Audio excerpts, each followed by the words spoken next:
Bonjour mes petits jambons, j'espère que vous allez bien. Alors ça fait plus d'1 an qu'on ne s'est pas vu et je vais vous expliquer pourquoi.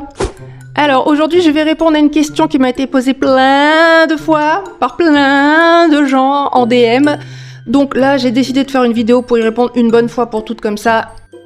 Voilà, vous savez, je ne reviendrai pas dessus. En plus le sujet est douloureux, donc s'il vous plaît arrêtez de me poser cette question, même si ça part d'un très bon sentiment. Non, je ne vis plus au Japon. Et non, je ne sais pas quand est-ce que je vais pouvoir y retourner. Donc je vais vous expliquer pourquoi. Donc c'est parti, générique.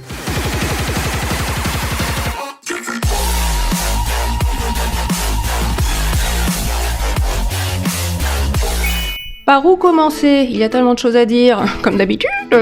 Alors, ceux qui ont suivi mes derniers lives savent concrètement un petit peu ce qui s'est passé au Japon et la raison pour laquelle j'ai dû retourner en France. Alors c'est vrai que les lives ils durent 2 à 3 heures, donc je me doute que tout le monde n'aura pas la patience ni le temps de les regarder, donc je vais faire un bref résumé, mais vraiment je vais essayer d'aller droit au but. Par contre si vous voulez tous les détails, allez voir les lives parce que en plus je donne des infos sur la vie au Japon. Je ne fais pas que raconter ce qui m'est arrivé, qui m'a obligé à partir, mais je parle aussi du quotidien au Japon, etc. Donc si ça vous intéresse d'avoir ce genre de détails sur le quotidien de la vie au Japon, allez voir les lives, tout simplement.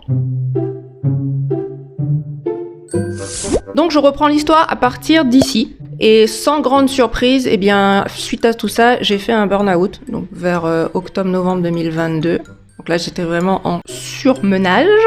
Je suis allée revoir mon médecin qui m'a mis en arrêt maladie d'1 mois. Et il m'a dit que ça, c'était le minimum syndical parce que d'habitude, quand il arrête des patients, c'est 2 à 3 mois. Alors effectivement, j'aurais certainement dû prendre les 3 mois. Il avait raison, très clairement, parce que mon dossier était quand même très chargé. Mais je ne pouvais pas me le permettre à cause du taux de présence en cours. Parce qu'effectivement, quand on est étudiant au Japon, on a un taux de présence minimum de 80%. En dessous de ce seuil critique, vous pouvez recevoir un préavis d'expulsion du Japon. Ce qui m'est arrivé d'ailleurs, mais je vais expliquer comment j'en suis arrivée à ce préavis d'expulsion. Quand j'ai reçu donc l'arrêt maladie de mon médecin, je l'ai montré directement à mes professeurs. Ils en ont parlé, ils en ont discuté. Ils ont accepté de m'accorder ce mois d'arrêt maladie, ce qui est déjà exceptionnel, vraiment. Ils ont transféré la demande au service de l'immigration et ils ont plaidé ma cause pour me permettre de rester tout simplement. Et donc au terme de ce mois d'arrêt maladie, j'ai repris les cours. Mais là par contre, c'était tolérance zéro en termes d'absence, c'était mort, c'était fini.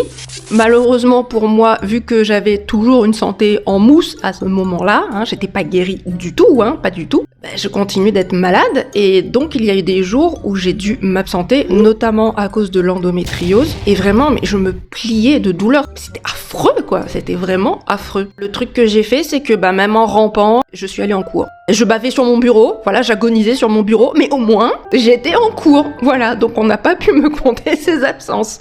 Et à côté de ça, j'avais toujours malheureusement des grosses crises d'asthénie. Je luttais en fait pour aller en cours, clairement je luttais parce que je ne voulais pas que mon taux d'absence dépasse les 20%. Parce que, rappelons-le quand même, mon but c'était de rester au Japon ad vitam.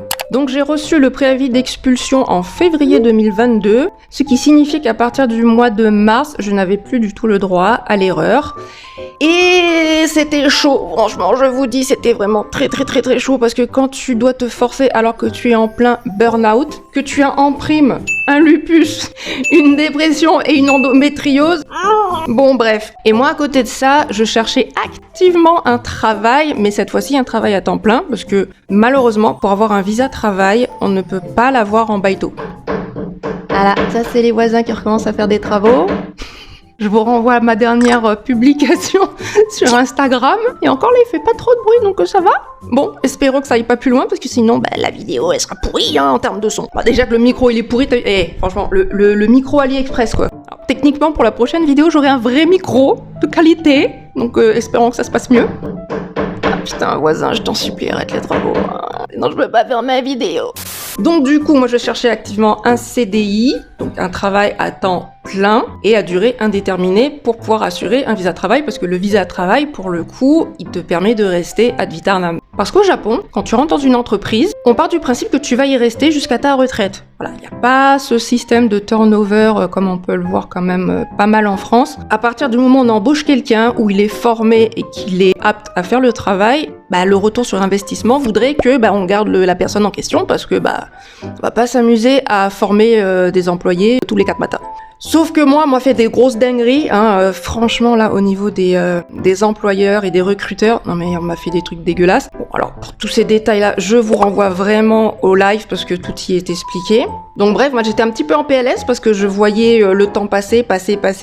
Moi à chaque fois, il fallait que je trouve les moyens de rester un petit peu plus, le temps de trouver un boulot. En fait, le temps de pouvoir décrocher ce fameux précieux sésame qu'est le visa travail. Mais ça, j'ai envie de dire, ça c'était juste l'apéro, pour être clair. Là, on va rentrer dans le vif du sujet. Qu'est-ce qui a fait que mon séjour au Japon a dû être écourté prématurément ?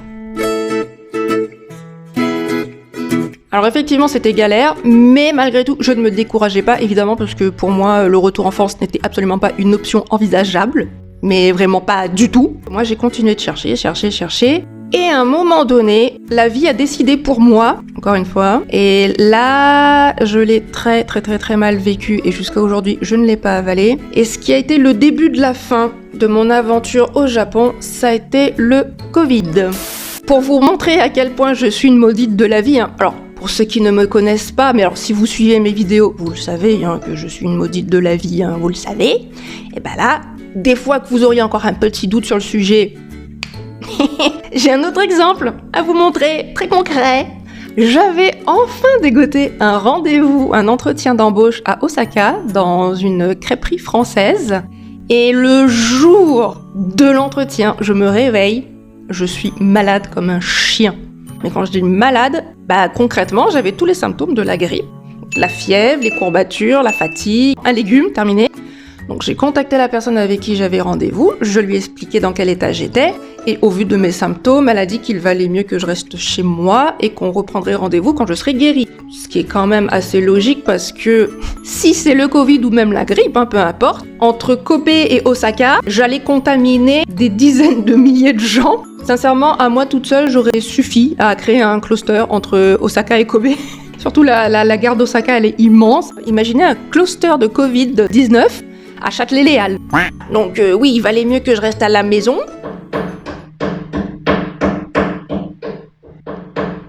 J'aime mon voisin qui fait du bruit.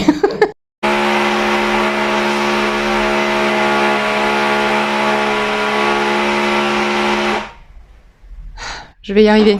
Non. Non, je vais pas y arriver à faire cette vidéo. Bref, je vais quand même essayer, tant pis, s'il y a des bruits parasites, je suis désolée, mais là, sinon, je pourrais jamais finir la vidéo.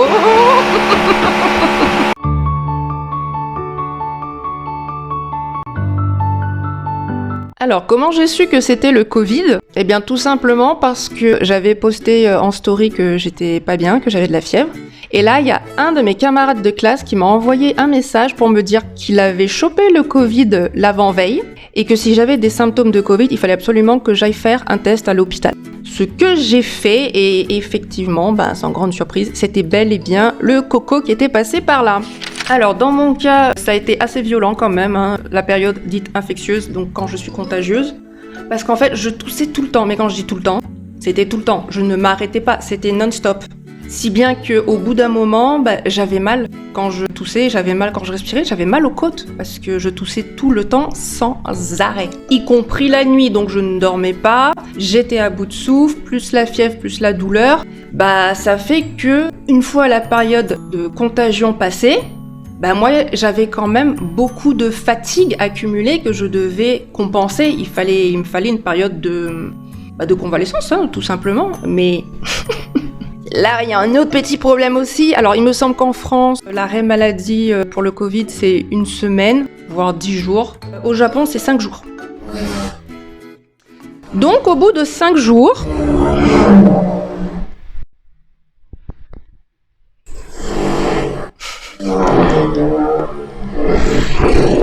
Petit message à tous les rageux qui m'ont dit que je me plaignais pour rien à cause du bruit de mes voisins. Je vous aime. Alors, l'arrêt maladie pour le Covid au Japon, c'est 5 jours. Et pas un de plus. Que tu sois rétabli ou pas, il faut y retourner, hein. Sauf que moi, je pouvais pas. Je pouvais pas, parce que j'étais complètement HS. Ça a duré 1 mois. Pendant 1 mois, j'étais au lit.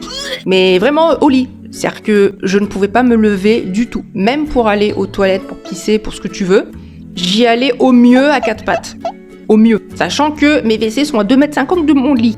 Mais je ne pouvais pas du tout marcher. Tenir sur mes jambes, c'était impossible. Me dresser en mode bipède, non.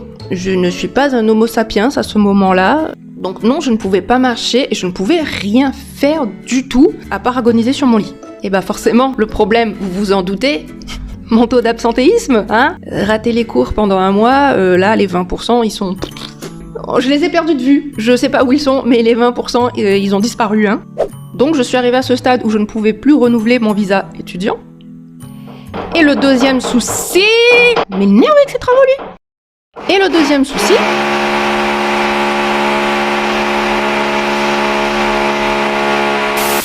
Donc le problème qui s'est posé, évidemment, c'est qu'avec mon taux d'absentéisme, je ne pouvais pas renouveler mon visa étudiant. Et le deuxième problème, c'est que je ne pouvais pas non plus rester parce que j'avais plus de sous. Pour la simple et bonne raison que pendant tout ce temps où j'étais clouée au lit, je ne travaillais pas. Donc là, j'en suis rendue à un point où il y a une équation très simple qui est plus de visa, plus d'argent, égale... t'es obligé de partir. Je vous jure qu'il a vraiment fallu que je sois au pied du mur et que je n'avais plus aucun autre choix, aucune autre option possible pour me résigner à l'idée de partir du Japon. Mais vraiment, hein. D'ailleurs, j'ai une amie qui m'avait posé la question parce qu'elle me disait « Mais t'as trop de problèmes de santé, il faut vraiment que tu rentres en France, te faire soigner. » Et elle m'a dit « Mais est-ce que ton projet de vie, il mérite que tu sacrifies ta santé, quoi ?» Et du coup, je me suis posé cette question, je me suis imaginé que, voilà, demain, on me diagnostique un cancer. Et la question étant, est-ce que tu rentres en France pour te faire soigner de ton cancer ou est-ce que tu préfères crever au Japon avec ton cancer ? Et je vous jure que sans aucune hésitation, je préfère clairement crever d'un cancer au Japon que vivre en bonne santé en France. Donc c'est pour vous dire que vraiment partir là pour moi, c'était déchirant mais à un point mais vous imaginez même pas en fait. Le pire en plus dans tout ça, c'est que non seulement je suis rentrée en France, mais je suis pas en bonne santé du tout. Donc, j'ai été arnaquée là sur ce coup. Non, là, j'ai vraiment été arnaquée, hein. Ah, comment je me suis fait enfler. Mauvaise santé plus France. Non mais à quel moment, quoi? C'est quoi cette équation pourrie? J'étais censée choisir pour aller mieux. Est-ce que je vais mieux? C'est donc contrainte et forcée que j'ai dû prendre l'avion le 20 septembre 2023. Et depuis, me voilà en France. Alors, vous allez me dire, est-ce que ça va mieux? Parce que ça fait 1 an maintenant que je suis en France, un peu plus d'1 an maintenant. Et sachez que niveau santé, je ne suis toujours pas rétablie. Mais toujours pas, du tout. Alors, j'explique vite fait, mais ça fera l'objet de la prochaine vidéo parce que là, il y a tellement de choses à dire, les enfants, tellement de choses à dire sur cette maladie. Non, je vais vous le dire tout de suite, ça va pas mieux, hein. Alors que ce soit sur le plan physique, cognitif, mental, psychologique, émotionnel, il y a tout qui part en couille. Mais alors, vraiment, je dédierai des vidéos aux problèmes de santé que j'ai eu là. Vous êtes pas prêts, hein. Vraiment. Moi non plus, j'étais pas prête.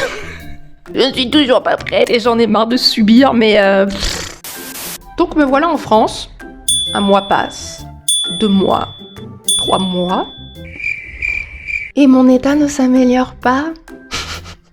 Mais pas du tout. Pour vous donner un ordre d'idée, monter dans les escaliers me fait tomber dans les pommes. Ouais, je tombe dans les pommes, je perds connaissance si je monte des escaliers.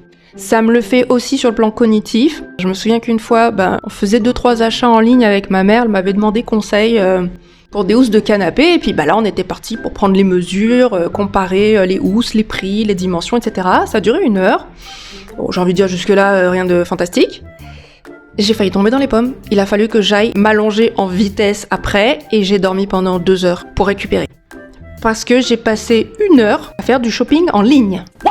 Le niveau d'intolérance à l'effort dans lequel j'étais à ce moment-là, c'était ça. Hein. Marcher, pareil. Marcher à un rythme très lent pendant 10 minutes sur un terrain plat. hyperventilation, tachycardie, la totale. Enfin, vraiment, je respirais plus. Déjà, j'étais un petit chien en PLS, quoi. Et non, en fait, ça allait pas du tout. Puis même sur le plan cognitif, je sentais bien que j'étais extrêmement ralentie. Mais vraiment, significativement. Hein. Ah oui, autre petit détail aussi qui m'a fait vraiment sentir que vraiment j'allais pas bien. Pareil, hein, toujours sur le plan cognitif. Je m'étais à un moment donné lancé un défi de reprendre un petit peu le dessin. Donc ça devait faire 1 mois que j'étais rentrée en France. Et je devais trouver quelque chose à faire quand même pour essayer de me sortir de cet état de torpeur là qui ne s'arrêtait pas. Et donc je me suis dit je vais reprendre le dessin et pourquoi pas en fait sortir de ma petite zone de confort et commencer à faire des choses dans lesquelles je ne suis pas très à l'aise pour pouvoir me perfectionner justement. Parce que ça fait 10 ans que j'ai pas progressé hein, au niveau de mon dessin, c'est un peu honteux quand même, soyons clairs.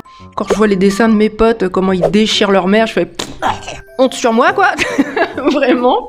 Et du coup je me suis dit tiens, dans quoi est-ce que je suis pas très à l'aise? C'était les portraits. Enfin, les portraits, c'est pas ma came. Hein. Et je me suis dit, bah tiens, je commençais à faire un peu des portraits. Mais il me fallait quand même une source d'inspiration suffisamment forte pour me faire quelque chose que j'aime pas.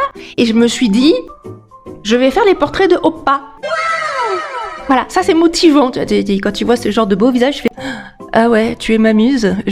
Oui, j'ai envie de te dessiner. Magnifique. Donc oui, ça m'a motivée très clairement. Donc j'avais commencé à faire des dessins au début au crayon. Ma tête elle a beaucoup chauffé hein, à ce moment-là, vraiment. Hein, c'était ça m'a demandé un effort conséquent en termes de concentration parce que ah oui, en plus j'ai des ralentissements psychomoteurs, ce qui fait que mes muscles ne réagissent pas assez vite par rapport à l'information quand elle est envoyée. C'est-à-dire que mon cerveau, il envoie l'information, tu fais la ligne, la main ne bouge pas. C'est-à-dire qu'il y a une petite latence d'une demi-fraction de seconde, mais ça suffit très largement à ne pas réussir à écrire ou à dessiner correctement. Parce que écrire aussi, hein, là j'ai une écriture dégueulasse, les enfants, dégueulasse. On dirait un enfant de 6 ans qui apprend à écrire. Je ne maîtrise plus mes mains, je ne maîtrise plus mes gestes. Et ça me le fait aussi au niveau de la diction. Je bégaye. Ça me fait bégayer parce que, pareil, même phénomène. Comme les informations, elles ne circulent pas à la vitesse normale, ma pensée va beaucoup plus vite que les muscles de ma bouche et je bafouille et je mange les mots et c'est chiant. C'est chiant, vous imaginez pas à quel point c'est chiant. En plus pour faire une vidéo là. Et je vais aller m'allonger après, il faudrait que j'aille dormir. Ouf. Bref. Donc du coup, oui, c'était très très difficile de reprendre le dessin, mais là, voilà, j'étais motivée, puis ça m'inspirait vraiment, là, ces beaux visages. Très bénéfique hein, comme expérience, parce que ça m'a permis de reprendre quand même un petit peu confiance en moi, parce que j'ai vu que j'y arrivais quand même, malgré tout. Alors, c'était pas extraordinaire au début, hein, fatalement, mais quand même, il y avait des choses qui sortaient qui étaient pas trop dégueulasses. Et après, je me suis dit, bon allez, je me lance le défi de faire au moins un dessin par jour. Et il se passait qu'après un dessin, je devais dormir pendant 2 heures pour récupérer. 2 heures pour un dessin au crayon. Je sais pas si vous vous rendez compte, quand j'étais en formation et quand je travaillais dans l'illustration, je bossais 10 heures, voire 12 heures par jour. Là, je fais un dessin d'1 heure, je dors pendant 2 heures. Quand j'ai vu que j'arrivais à faire un dessin par jour, après je me suis dit, allez, on tente 2 dessins par jour. Donc je faisais mon dessin du matin, j'allais pioncer, on mangeait le midi, je faisais mon dessin de l'après-midi, je repionçais 2 heures, et j'ai quand même réussi comme ça à faire après 2 dessins par jour. Donc wow, super progrès quand même. Et puis après, du coup, je suis passée à la version colo, et c'est là que j'ai fait la série de portraits que j'ai postés sur Instagram. Donc si vous voulez voir ces dessins, c'est très simple, hein, c'est sur mon feed Instagram. Donc ça m'a fait beaucoup de bien. Au moral, très sincèrement, ça m'a fait du bien de reprendre le dessin qui est une activité que j'aime de base, de voir que j'y arrivais toujours et que j'arrivais même à progresser malgré mon handicap sévère. Mais voilà, ça m'a coûté un effort très conséquent. Donc là, on a fait des examens médicaux, notamment une prise de sang, où on a relevé qu'il y avait un léger déficit de mes lymphocytes. Alors dit comme ça n'a pas l'air très grave, mais en fait, il s'avère que ce petit déficit de lymphocytes, c'est ce qu'on appelle la signature du Covid long. Donc j'étais atteinte de Covid long. Voilà pourquoi je ne me rétablissais pas malgré plusieurs mois et qu'il n'y avait strictement aucun traitement. Et là, à partir de là, il a fallu faire quelque chose, mes petits enfants. Qu'a-t-il fallu faire ? aller à l'hôpital. Donc j'ai passé 5 mois dans un hôpital, j'en suis sortie en août. Donc 4 mois après mon hospitalisation, je suis toujours malade, toujours très fatiguée. Il n'y a pas eu de changement significatif, pas d'amélioration significative. Et c'est la raison pour laquelle j'étais en silence radio sur tous les réseaux sociaux. Parce que je n'avais absolument pas l'énergie de tourner une vidéo. Aujourd'hui, je me suis fait violent, je me suis dit non, allez vas-y, fais ta vidéo parce que si tu attends d'être guéri pour faire des trucs, tu feras rien. Mais sachez que voilà, la raison pour laquelle j'ai disparu des radars, c'est tout simplement que j'étais trop épuisée pour faire quoi que ce soit. J'expliquerai plus en détail dans la prochaine vidéo ce qu'est le Covid long, les symptômes, le degré de handicap que ça génère et à quel point c'est un problème de santé publique grave. Et je pense qu'il faut vraiment sensibiliser les gens là-dessus, parce qu'il y a beaucoup d'infos qu'on ne nous dit pas, hein. On les a une fois qu'on est malade, quand c'est trop tard, mais quand on le sait pas, là on est là, la bouche en cœur, on se dit ouais c'est bon maintenant le Covid, ça fait partie de la vie, il y a des vaccins. Non! Que nenni les enfants, que nenni. Non, le Covid n'est pas derrière nous du tout. Et si vous avez le malheur de choper un Covid long, ce que je ne vous souhaite pas, vous allez morfler votre misère. Alors, je l'ai dit plusieurs fois sur Instagram, mais là, je vais le redire encore une fois et j'insiste vraiment. Alors, je sais que ça part d'un très bon sentiment et qu'il y a beaucoup de bienveillance et de gentillesse derrière ces messages, mais je vous demande vraiment de ne plus rien m'envoyer qui concerne le Japon.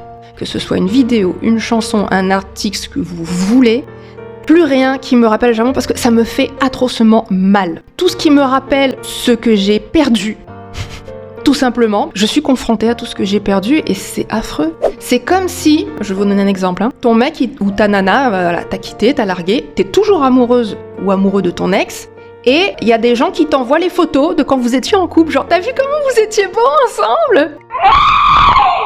Le départ du Japon, je l'ai vécu comme une rupture amoureuse.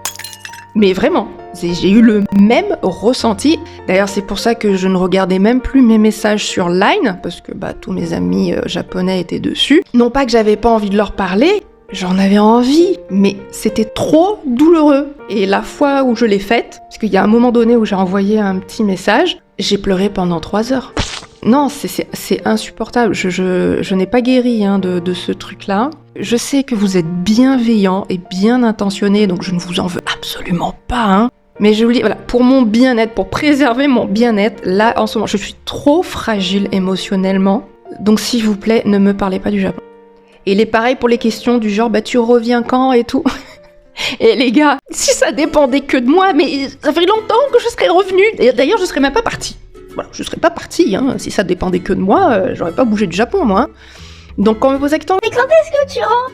Quand je pourrais, mais je sais pas quand. Parce que je vous dis franchement, je ne sais pas quand, hein. Ça fait 1 an que je suis en France, mon état de santé s'est pas amélioré. Je ne sais vraiment pas du tout si je pourrais même un jour retourner au Japon. Même ça, maintenant, j'ai un doute. Et c'est pour ça, d'ailleurs, que j'ai un peu déserté aussi les réseaux sociaux, dont Instagram, parce que, sur mon feed, il y avait tout ce qui me fait mal, tout simplement, parce que, mes anciens camarades de classe, eux, qui vivent leur meilleure vie, en l'occurrence, celui qui m'a refilé le Covid, putain, là, j'avais les boules. 2 semaines, lui, après avoir été malade, il était guéri. Et 1 mois après, il s'est marié avec sa copine japonaise, ils se sont installés, le chien, la maison et tout, je fais... Mais l'injustice! Alors, je suis très contente pour lui, hein, soyons clairs, je suis très très contente pour lui, hein, je suis pas jalouse, hein. C'est juste que, je me dis, mais... Pourquoi est-ce que dans mon cas, c'est toujours aussi extrême? Pourquoi est-ce que dans mon cas à moi, ça part en sucette complet? Parce que... Là, pour le coup, c'était exactement la même souche. C'est pas comme si, par exemple, un tel avait chopé tel Covid et que tel autre avait chopé un autre variant, par exemple. Auquel cas, là, ça pourrait expliquer qu'il y ait une différence en termes de symptômes ou d'intensité des symptômes. Non! C'est lui qui m'a contaminé, donc on avait exactement le même microbe dans le corps. Son corps, à lui, s'en est remis en 15 jours. Hein. Et moi, plus d'1 an après, je suis toujours HS. Donc voilà, quand moi j'allais sur Instagram et que je voyais ça, je souffrais, ça me faisait mal. Et du coup, c'est la raison pour laquelle je ne poste quasiment plus rien. Les rares trucs que je poste, c'est en story. Et en plus, c'est des stories où... Elle m'énerve, cette oreille. Hein? Pourquoi elle fait ça? Hein? Même mon oreille, elle est pas disciplinée. Non mais yo. Je disais quoi du coup? J'ai oublié. Mémoire de poisson rouge. Ah oui, alors ça aussi, hein, ça fait partie de mes symptômes, les enfants. Zéro mémoire, mais quand je dis zéro, c'est vraiment zéro. Mais pareil, tout ça, je réexpliquerai plus tard. Donc oui, j'ai déserté effectivement les réseaux sociaux. Et puis de toute façon, poster sur les réseaux, c'est bien mignon, mais poster quoi? Il se passe rien dans ma vie, hein. Je veux dire, je suis toujours en convalescence, je ne fais rien de particulier. Enfin, il n'y a pas matière à poster des choses, hein. Pour être très honnête, il n'y a rien, à part la vidéo sur mon voisin qui fait du bruit et que des rageux qui sortent de je ne sais où, là, se sont mis à me bâcher, mais qui êtes-vous, cher monsieur, pour m'engueuler comme ça? On ne se connaît même pas. En plus, les mecs, ils s'énervent pour un problème qui ne les concerne même pas. Ah non, mais ça, c'est... Ah, mais le QI négatif, quoi. Je poste une vidéo où j'explique que ça fait 1 mois que je ne dors pas parce que mon voisin fait des travaux H24 7 jours sur 7, sachant que chez moi, en plus, l'absence de sommeil, c'est excessivement délétère, ça peut même me pousser à l'hôpital. Mais même une personne en bonne santé, au bout de 2 mois, elle pète un câble aussi, hein. Et là, juste, j'ai posté ça pour montrer à quoi ressemblaient mes journées. Voilà, donc j'ai fait un petit post de 1 minute où j'ai montré, du matin jusqu'au soir, le degré de nuisance sonore que je subissais. Et il y a des petits malins qui sont arrivés là en disant ah oui, elle, c'est la connasse qui fait chier tous les meubles. Pardon, est-ce qu'on se connaît? Je n'ai pas souvenir que nous nous sommes rencontrés à un moment donné, donc d'où une telle familiarité et d'où une telle agressivité, cher monsieur? Ou alors peut-être que tu te sens visé parce que tu fais partie de ces connards de voisins qui font du bruit. Peut-être une petite piste à explorer. Mais ouais, je me suis pris des coms de tarés sur cette vidéo, mais je m'attendais pas, hein. Ah, vraiment, je m'attendais pas, parce que autant quand j'ai posté des vidéos qui expliquaient un petit peu les trucs sur la dépression, par exemple, là je m'attendais à recevoir des messages pas très sympathiques, parce que je sais que le sujet est sensible, et je m'y attendais. Je m'étais préparée à ça, c'était ok, hein. Et au final, non, ça a été très bien reçu, j'en suis contente d'ailleurs, d'avoir pu libérer un petit peu la parole autour de ça. Mais là, je dis juste que mon voisin fait du bruit et il y a des gens qui viennent m'engueuler en commentaire pour me dire qu'il faut que j'arrête de chouiner, de me plaindre pour rien. Bah écoute, vas-y, je t'invite à venir chez moi, passe 2 mois comme ça, et puis après on va voir, on en reparle, hein. Vis dans le bruit pendant 2 mois, sans dormir, et on en reparle, mon petit chou. Je vous aime les gens, je vous aime. Ne l'oublions pas, ma chaîne est remplie d'amour, je n'ai aucune haine contre vous, même si vous en avez à revendre à l'évidence. Oui, vous avez beaucoup de haine, il y a quand même beaucoup de rageux. Ils ont dû passer un mauvais réveillon. Je pense que 2025 a mal commencé pour eux et ils devaient se déchaîner sur quelqu'un et c'est tombé sur ma pomme parce que bon... Moi j'ai une tête à chapeau, hein, visiblement, moi. De toute façon, quoi que je fasse, je m'en prends plein les dents, donc bon. À part ça, mon quotidien est excessivement banal et ennuyeux, c'est d'un ennui à mourir. Je n'ai pas de quoi poster des choses, donc je ne poste pas, voilà. Et puis, pour être honnête, si j'étais retournée au Japon, est-ce que vous ne pensez pas que je l'aurais crié sur tous les toits? Sincèrement, la planète aurait été au courant. Ah vraiment, j'aurais matraqué, mais partout. Oui, je suis rentrée au pays, je suis trop contente. Les mecs, si j'ai pas communiqué là-dessus, c'est que j'y suis pas. Donc sachez que le jour où j'y retournerai, si j'ai la chance d'y retourner, vous le saurez. Ah, vous le saurez, ne vous inquiétez pas, vous le saurez. Vous allez subir un matraquage médiatique massif à ce sujet. Donc vraiment, si je ne vous dis rien, c'est qu'il n'y a rien. Malheureusement. Le jour où les choses vont s'améliorer, ne vous inquiétez pas, je vous tiendrai informé, bien évidemment. Et s'il y a moyen de rencontrer mes abonnés au Japon, ce sera avec un énorme plaisir parce que j'ai pris énormément de plaisir à rencontrer mes abonnés quand j'étais à Kobe. Uriel, si tu passes pas là, je te fais coucou parce que j'ai trop kiffé, hein. Le food tour à Osaka, le food tour à Kobe, c'était magique, hein, à vous. Nos petites pérégrinations culinaires me manquent terriblement et nos conversations aussi d'ailleurs, hein, ça me manque beaucoup. J'espère sincèrement qu'on se reverra parce que sache que tu es une personne que j'apprécie énormément.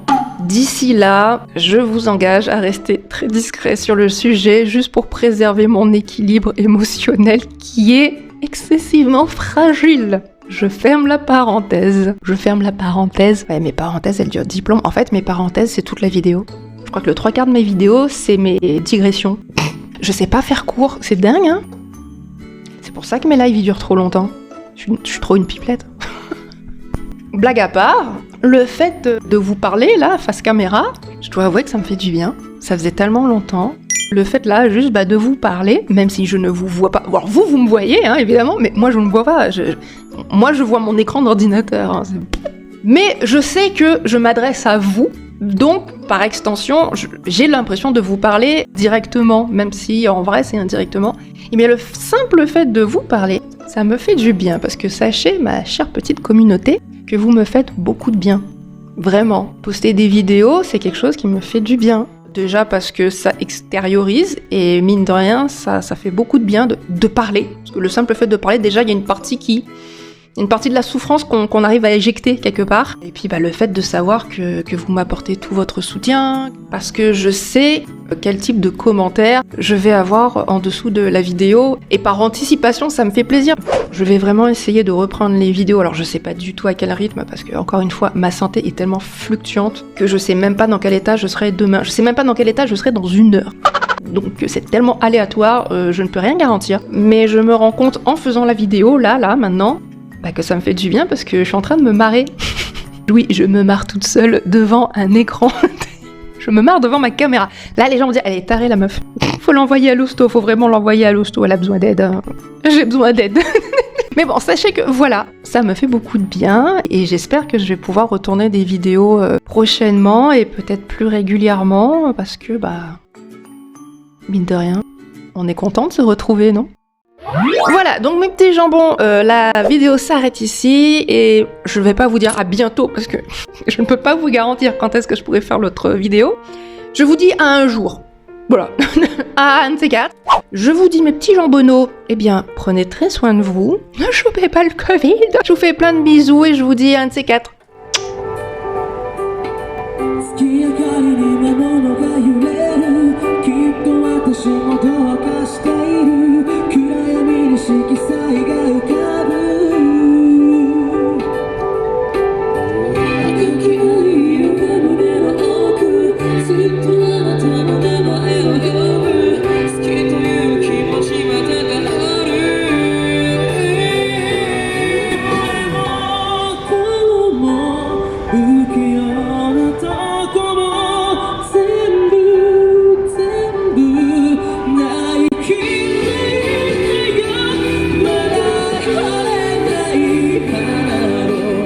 君に添えてさずっと